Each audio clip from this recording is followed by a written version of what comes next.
So this whole class is basically going to be split up into 3 parts, and these are the 3 key steps of effective studying, effective learning, effective anything. And that is step 1, understand, step 2, remember, and step 3, focus. And they're all kind of interlinked, and obviously kind of focusing is part of the understanding and remembering, but those are the 3 broad categories that we split up this class into. And when it comes to effective studying of any kind, understanding is by far the most important thing. I think one of the mistakes that we can often make when we're studying for our exams or learning anything new is that we can be very quick to rely on memorization. And especially when we talk about some of the effective study techniques that we'll talk about later on, like active recall and spaced repetition, especially when students find out about those for the first time. And this certainly happened for me. It's very easy to just go into kind of flashcard making mode and thinking, okay, cool, I'm just going to be doing efficient things now. And just kind of really focusing on memorizing the details. But that's the wrong way around to do it. We always want to be starting with understanding. Once we understand the stuff, once we can comfortably explain it to a friend, comfortably explain it to a 5-year-old, and we can actually remember the fact that we've understood it, at that point, everything just becomes so much easier. So step 1 is understanding, and within understanding, we'll talk about the Feynman method, we'll talk about active recall and how it works, we'll talk about some of the evidence behind it, and we'll talk about how you can take notes during class and how you can take notes after class to aid with our understanding of stuff. And then we'll talk about scoping the subject, which is another fundamental technique to help understand the content. Our second step is remembering. And we've all had this issue where, we think we've understood something, we've been kind of working through it for hours and hours, and then we come back to the topic a week later and we realize that, oh crap, I literally can't remember anything that I definitely understood like a week ago.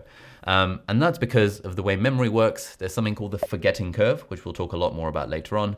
But that's basically this phenomenon where anything we learn, we are just gonna, forget exponentially. It'll exponentially decay from our memory, sort of like Half-Life if you're into A-level chemistry and stuff.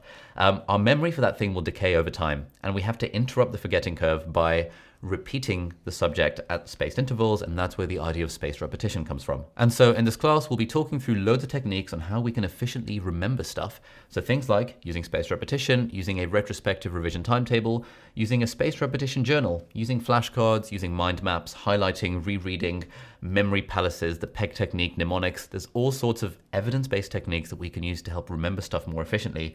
But again, just to reiterate, the main important thing is that we understand the content first, and we worry about memorizing or remembering it later. And finally, along with understanding and remembering, the third part of effective studying, effective learning, effective doing anything is being able to focus. So firstly, this comes from getting the motivation or the discipline to actually sit down and study in the first place. That's something we all struggle with. Then it comes from when we're actually sitting down to study, how do we not get distracted? How do we make sure we can focus for an extended period of time? How do we take breaks appropriately? And so in this class, we'll be talking through loads of techniques on how we can more efficiently focus using some evidence-based examples and also some anecdotal examples from my own life and that of my friends. We'll talk about kind of what music is best to help studying and focusing. And we'll talk about the different environments that we can create for ourselves to help make the process of studying a little bit more pleasurable and therefore make us more likely to do it. So those were kind of the 3 steps of effective studying. Step 1, understand. Step 2, remember. And step 3, focus. And we're going to be diving into those in great anal levels of detail throughout this entire class. Don't feel like you have to watch all the videos. I think hopefully you'll find it helpful, and everything we've put in here, we've put in there because hopefully it's useful. But if you are kind of well versed in the study techniques and you've been watching my YouTube videos for the last 3 years, then maybe you can skip the video on active recall or on spaced repetition, because these are things you'll be very familiar with.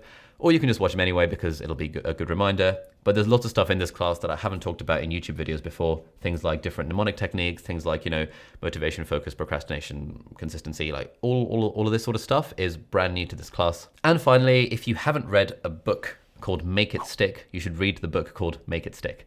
It's about this big. It's called Make It Stick, The Science of Effective Learning or something like that. And the 2 authors of that book literally dive deep into the research, and they explain how we can make it stick, how we can learn anything, whether it's for exams or for pilot school or for law school or whatever, how we can learn anything efficiently.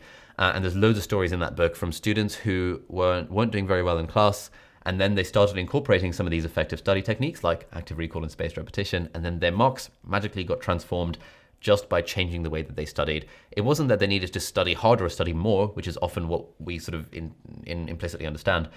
It was that they were just changing up the techniques that they were using, because really no one teaches us how to study. Like, it's not a thing that's taught in schools. And when I first came across this stuff in my second year of med school, like me and like all of my friends, we had our minds blown by this psychology lecture that we had about how to study for exams. Because we were thinking, you know, why weren't we taught this stuff in like year 7 or year 8 when we were in middle school, you know, whatever. So if you haven't read the book, Make It Stick, you should read it. We'll be drawing a lot from that book, using examples and using stories from there. I think if you're a student and you need to learn anything, that is the single best thing you can do with your time in the next week. Just like buy that book, Make It Stick, and read it. We'll put a link in the video description.